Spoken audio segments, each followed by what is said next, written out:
بسم الله الرحمن الرحيم الصلاة والسلام على رسول الله وعلى آله وصحبه ومن والاه. Après avoir défini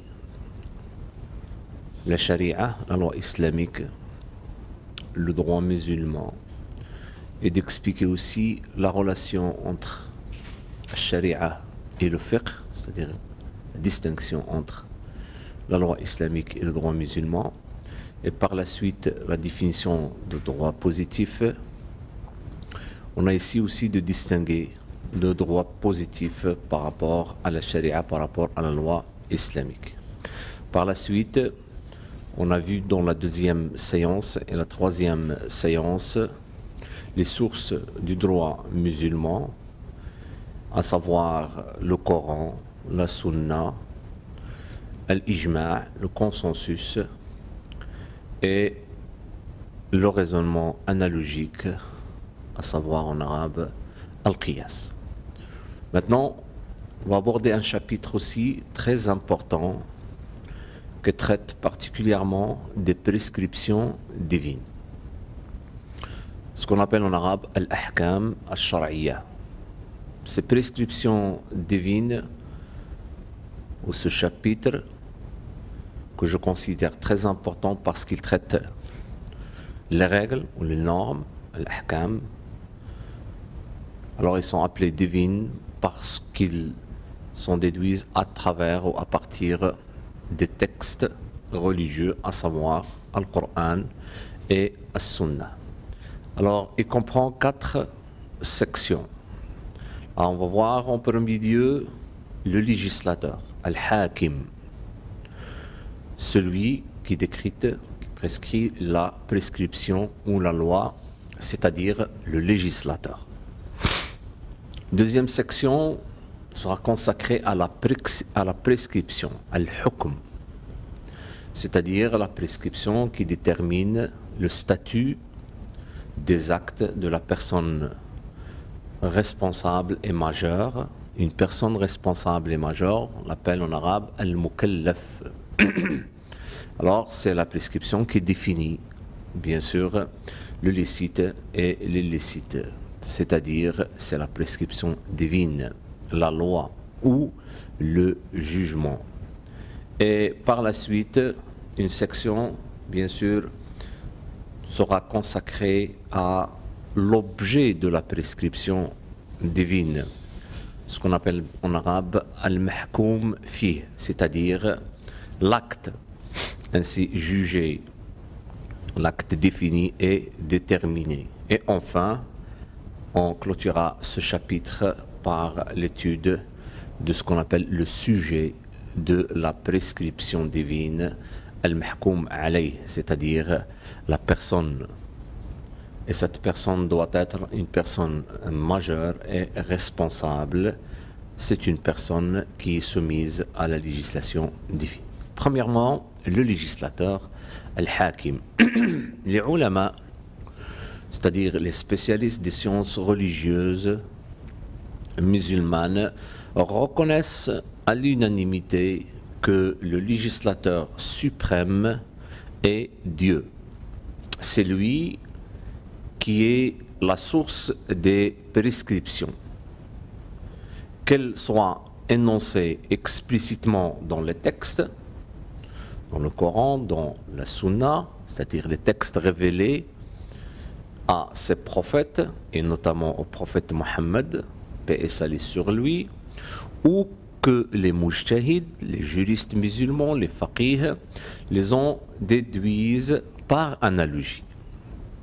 Donc, al-ulama, les spécialistes des sciences religieuses musulmanes, définissent la prescription divine comme la parole divine qui détermine les actes de la personne majeure et responsable, al-mukallaf, en lui ordonnant d'accomplir tel acte ou dans son abstenir, soit en lui laissant le choix entre 2 actes différents, ou soit encore en décrétant des lois à respecter. Le principe de base de toute réflexion portant sur les sources du droit musulman est que le législateur est Dieu. Ce principe est dérivé du verset coranique, vous pouvez le consulter, la sourate 6, Al-Imran, les bestiaux, et le verset coranique 57. Dieu dit dans le sens, la traduction de ce verset coranique, dit, en s'adressant au prophète Mohammed, sallallahu alayhi wa sallam, je m'appuie sur une preuve évidente de la part de mon Seigneur, et vous avez traité cela de mensonge. C'est-à-dire le châtiment que vous voulez hâter ne dépend pas de moi. Le jugement n'appartient qu'à Allah. Et bien, le jugement n'appartient qu'à Allah. Ceci explique, comme j'ai dit, un principe de base de toute réflexion qui porte sur les sources du droit musulman, à savoir le législateur et Dieu. Toutefois, les ulama, les spécialistes des sciences religieuses musulmanes, diffèrent quant à la possibilité pour la raison humaine. C'est-à-dire, est-ce que la raison humaine peut comprendre par elle-même les prescriptions divines? Alors, il apporte donc des réponses différentes. Lorsqu'on parcourt la littérature sur cette question, on constate qu'il y a des réponses différentes et les réponses sont axées sur la question suivante. Les êtres humains ont-ils vraiment besoin des messagers, des prophètes, des messagers de Dieu pour leur enseigner ces lois, c'est-à-dire les lois divines? Ou la raison humaine est-elle capable de reconnaître le bien du mal et d'arriver par la suite ou ainsi à connaître le jugement de Dieu? Alors, on est devant ici un désaccord des ulama. Le désaccord des ulama se situe principalement au niveau des moyens permettant de connaître et de comprendre les prescriptions divines, c'est-à-dire les prescriptions de Dieu et sa volonté.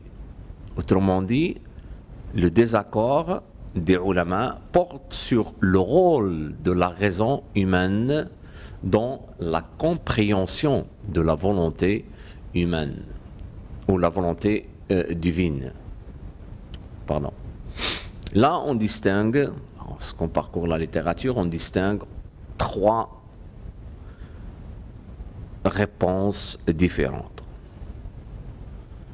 à cette question et qui ont donné naissance à trois écoles. Premièrement, l'école ash'arite, al-ash'a'ira, madrasa al-ash'ariya. Selon cette école, la raison humaine seule est incapable de connaître et de comprendre les prescriptions divines. Il faut que l'homme soit aidé par des messagers de Dieu qui lui expliquent ces prescriptions divines. Donc, l'envoi des prophètes et l'envoi des messagers est nécessaire parce que c'est eux seuls peuvent nous apprendre à connaître la prescription divine, à connaître le jugement de Dieu et à obéir à sa volonté. Cette école ash'arite considère que c'est la religion qui détermine ce qui est bien et ce qui est mal, et non la raison. Cela correspond à la thèse des moralistes qui considèrent la loi comme référence pour définir le bien et le mal. Le bien est ce que la loi impose et autorise, alors que le mal est ce qu'elle interdit.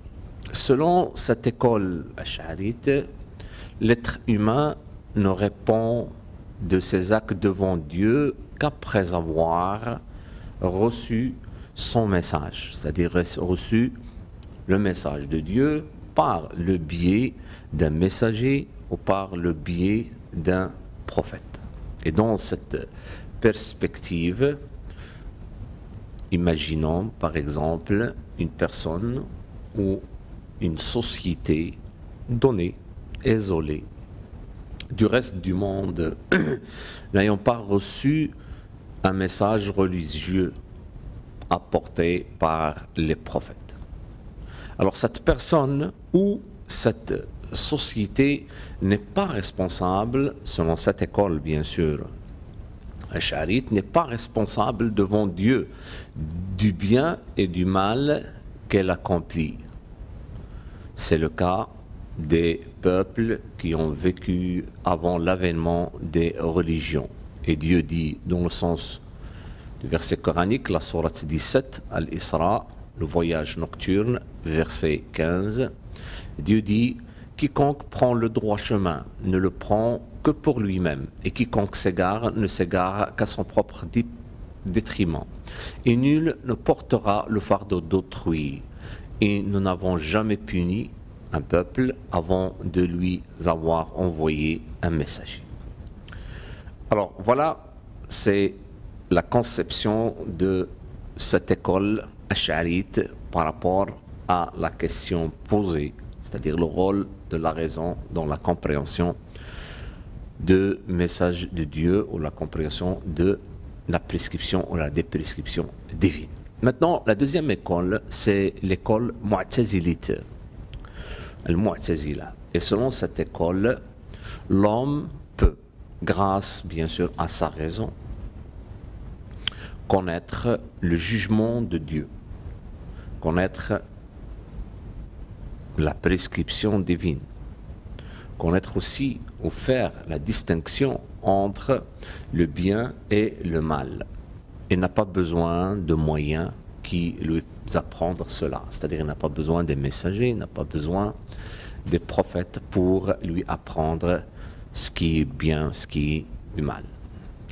Tout acte, selon cette école, tout acte a des conséquences, soit positives, soit négatives. Grâce à ces conséquences, on peut distinguer, bien sûr, le bien du mal. On peut distinguer aussi ce qui est licite et ce qui est illicite, ce qui est interdit et ce qui est permis. Grâce à ces conséquences, on peut distinguer le bien du mal. Et cela correspond à la logique divine qui ordonne le bien et interdit le mal. Et selon cette école, Dieu a prescrit aux hommes des lois compréhensibles et des lois rationnelles. Alors c'est une école fondée sur le rationnel, sur la raison. La raison peut alors connaître les prescriptions divines par elle-même et choisir le chemin qui mène à la satisfaction de Dieu.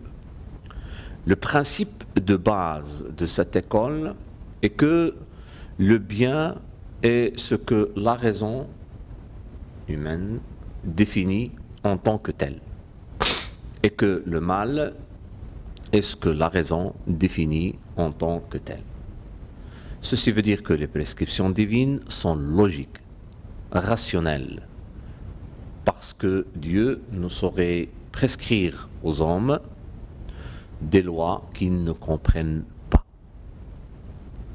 Partant de ce principe, les mu'tazilites, l'école mu'tazilite, considèrent que les gens n'ayant pas reçu un message religieux à travers les messagers, à travers les prophètes, sont autant responsables de leurs actes devant Dieu. que les gens en ayant reçu. Maintenant, troisième école, c'est l'école mataridite.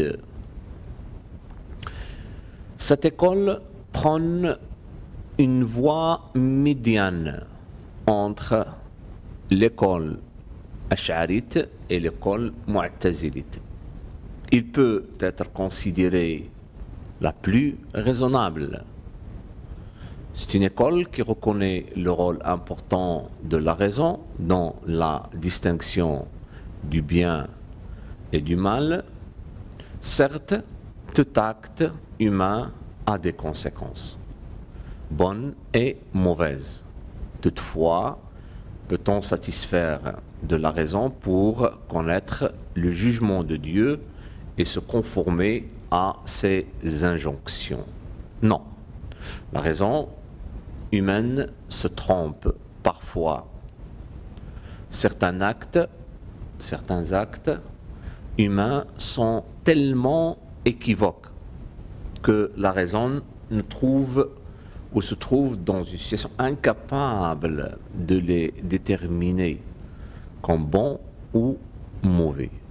Le message religieux apporté par les prophètes et par les messagers, donc il est nécessaire pour pallier à la faiblesse de la raison humaine et pour distinguer le bien du mal selon la volonté divine. Cette école accorde un rôle important à la raison, à l'instar des mu'tazilites, mais donne la priorité à la religion. Les ulama musulmans considèrent à l'unanimité que pour les autres, c'est le message du prophète ou des prophètes et non la raison humaine qui constitue le critère permettant de distinguer le bien du mal. La bonne action est celle que Dieu ordonne et récompense, alors que la mauvaise action est celle qu'il interdit et punit. Très bien, alors c'est tout ce qu'il faut retenir par rapport à cette première section concernant Al-Hakim, le législateur. La deuxième section, deuxième point à aborder, c'est la prescription divine elle-même, c'est-à-dire ce qu'on appelle en arabe Al-Hukm Al-Shari. Les spécialistes des sciences religieuses musulmanes, Al-Ulama, reconnaissent ou définissent la prescription divine, Al-Hukm Al-Shari, comme un discours émanant du législateur, adressé à la personne majeure et responsable de ses actes, Al-Mukallaf. Ce qui fait que la prescription divine, il peut revêtir la forme d'une injonction, talab, comme il peut revêtir aussi la forme d'un choix, takhir, et il peut aussi revêtir la forme d'une loi déclaratoire, wadda'i. Premièrement, on commence par l'injonction. L'injonction peut être soit un ordre, soit une interdiction. Alors, l'ordre, c'est-à-dire la première exhorte la personne majeure et responsable à faire quelque chose, alors que la seconde prohibe quelque chose. Prenons par exemple une injonction qui exhorte le croyant à remplir ses engagements. On la trouve dans la sourate 5, verset 1, Al-Ma'idah, la table servie, verset 1. Dieu dit dans le sens du verset coranique, ô croyants, ô les croyants, remplissez vos engagements. Et puis, une injonction divine, un exemple d'injonctions divines qui interdisent la moquerie, l'interdiction de se railler des autres, de se moquer des autres. Dieu dit dans la sourate 49, Al-Hujurat, les appartements, verset 11, où vous qui avez cru qu'un groupe ne se raye pas d'un autre groupe, ceux-ci sont peut-être meilleurs qu'eux, et que des femmes ne se rayent pas d'autres femmes, celles-ci sont peut-être meilleures qu'elles. Alors on est devant une injonction, talab, mais une injonction qui vise une interdiction, c'est-à-dire une injonction divine interdisant la moquerie. Deuxième forme, c'est que la prescription divine, il peut revêtir la forme d'un choix. Et le choix, c'est une forme de prescription divine qui laisse la personne, l'individu ou la personne responsable et majeure libre de faire ou de ne pas faire quelque chose. Nous citons par exemple le choix offert aux époux dans le verset suivant, c'est-à-dire la sourate 2, verset Al-Baqarah, la vache, sourate, verset 229.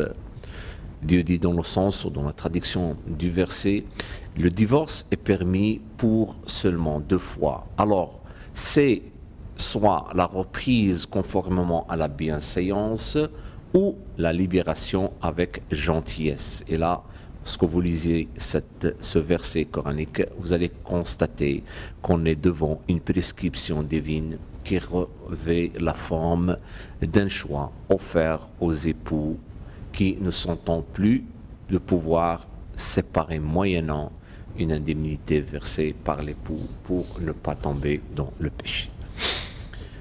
Troisième forme, c'est que la prescription divine peut revêtir aussi la forme d'une loi déclaratoire. Et là, on va parler en détail de cette loi déclaratoire, mais pour l'instant, on va essayer d'expliquer ou de définir cette loi déclaratoire. Alors, la loi déclaratoire n'est ni injonction, ni un choix, mais c'est un énoncé objectif de la loi qui présente une chose comme la cause ou la condition pour obtenir une autre chose. Par exemple, pour faire la prière, il faut que ça soit conditionné par le fait de quoi? De faire les ablutions. Pour faire le pèlerinage aussi, il y a une condition, à savoir, il faut avoir la capacité matérielle, la capacité financière et surtout aussi physique.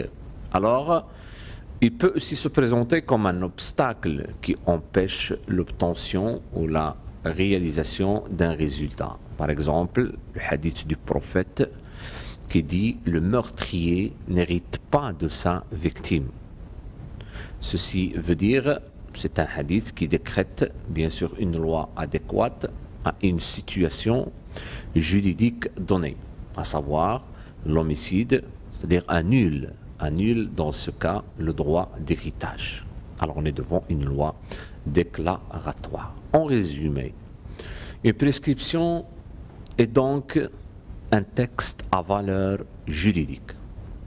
Et cela correspond à la définition contemporaine du jugement, qui est une sentence. C'est-à-dire, lorsqu'on parle d'un jugement, maintenant, dans la conception moderne, c'est une sentence prononcée par le juge, tel que indiqué dans la sourate. Alors, on est devant une prescription divine ici, et la prescription divine,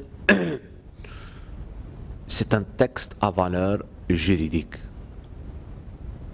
Et lorsqu'on dit à valeur juridique, là, comme on a vu dans la sourate, dans le verset coranique, la sourate 5, verset 1, Dieu s'adresse aux croyants pour respecter fidèlement leur engagement. Alors on est devant une prescription divine. Pourquoi? Parce qu'il énonce un devoir religieux et elle a une valeur juridique, elle a une teneur juridique. Puis il est essentiel aussi de noter que la prescription divine englobe toutes les lois constituant le droit musulman, qu'elles proviennent du Coran, de la Sunna, du consensus, de raisonnements analogiques ou d'autres sources. Ces lois ne sont que le discours du législateur, transmis bien sûr et expliqué par la voix des hommes qui suivent son livre, par les spécialistes, par les mujtahids. En bref, une loi provenant d'une source de droit musulman en tant qu'elle se base sur une indication de l'île, indication d'origine divine.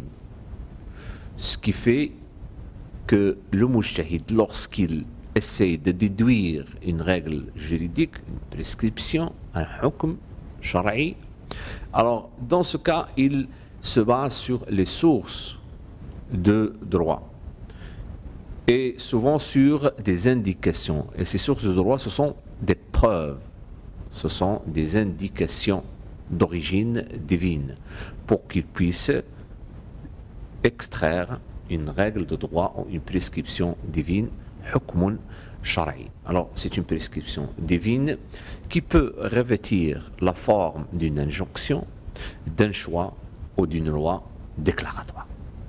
Maintenant, quelles sont les catégories des prescriptions divines? Les prescriptions divines, ils peuvent se diviser en deux catégories principales. Premièrement, la loi injonction, ce qu'on appelle al-hukm al-taklifi, et la loi déclaratoire, al-hukm al-wada'i. L'injonction ou la loi injonction, al-hukm al-taklifi, correspond les ordres, les interdictions et les choix. C'est-à-dire, la loi injonction regroupe les injonctions, ordres et interdictions. Et les choix entre ces deux alternatives. Nous citons par exemple les injonctions suivantes prescrivant des actions de la personne responsable ou que la personne responsable doit accomplir. Alors, Dieu dit dans la sourate 9, At-Tawbah, le repentir, verset 103, prélève de leurs biens une sadaqa, aumône ici, par laquelle tu les purifies et les bénis, et prie pour eux. Ta prière est une quiétude pour eux. Dans un autre verset coranique, Dieu dit dans la sourate 3, Al-Imran, la famille Imran, verset 97, est un devoir envers Allah pour les gens qui ont les moyens d'aller faire le pèlerinage de la maison. Et quiconque ne croit pas Allah se passe largement des mondes. Un autre exemple peut être tiré de la sourate 5, Al-Ma'idah, la table servie, verset 1. On est devant ici des injonctions, ce sont des injonctions soulevées du Coran, des textes coraniques, qui prescrivent des actions que la personne responsable doit accomplir. Il y a aussi des injonctions qui prescrivent de s'abstenir, prescrivant de s'abstenir de certaines actions. Et là, on peut aller voir la sourate 49, Al-Hujurat, verset 11. Ô vous qui avez cru qu'un groupe ne serait pas d'un autre groupe, ceux-ci sont peut-être meilleurs qu'eux, et que des femmes ne seraient pas d'autres femmes. celles-ci sont peut-être meilleures qu'elles.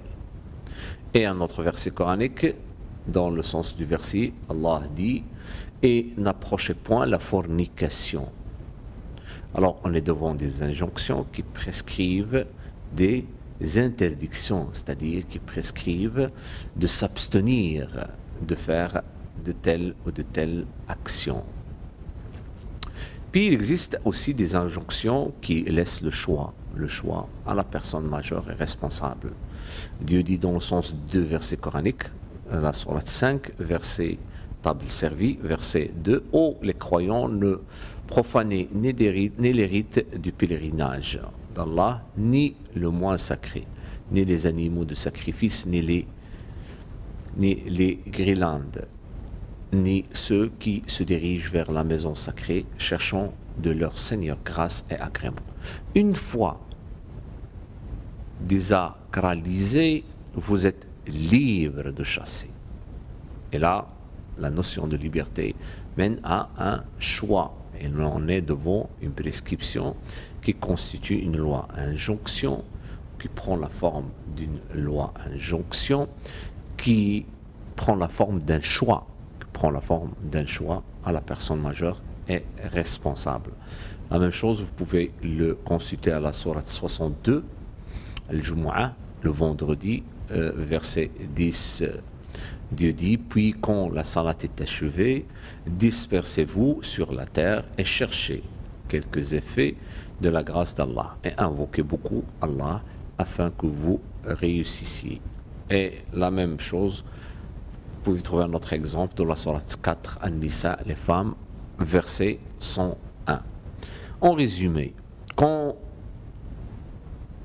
la prescription divine est énoncée sous forme impérative, affirmative ou négative, en ordonnant à la personne responsable de faire ceci ou en lui interdisant de faire cela.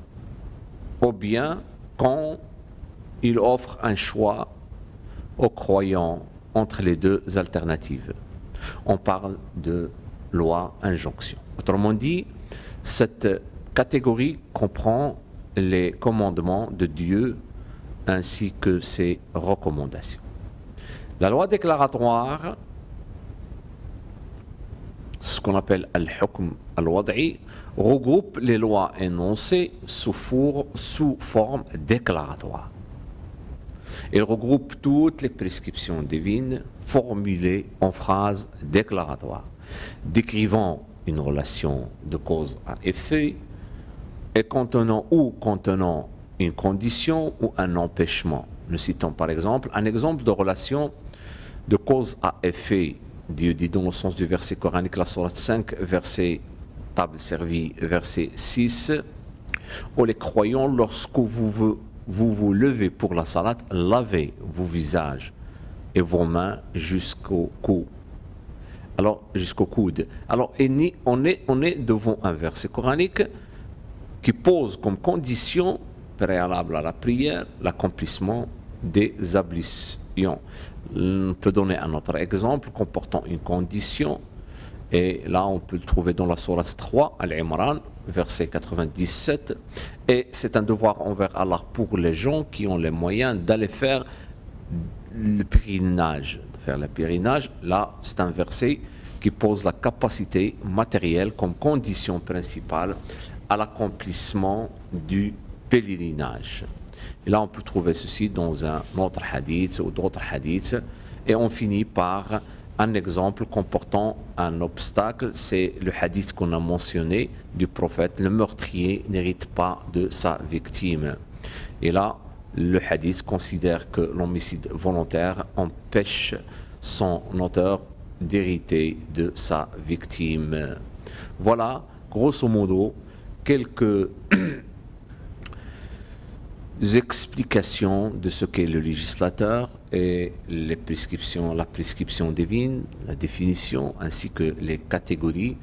Et puis, la prochaine séance sera consacrée, bien sûr, aux subdivisions de la loi injonction pour parler de ce qu'on appelle al-wajib, l'obligation, l'acte réprouvé, l'acte licite, l'acte illicite, et ainsi de suite. Alors, je vous souhaite bonne fin de journée. Merci beaucoup pour votre attention.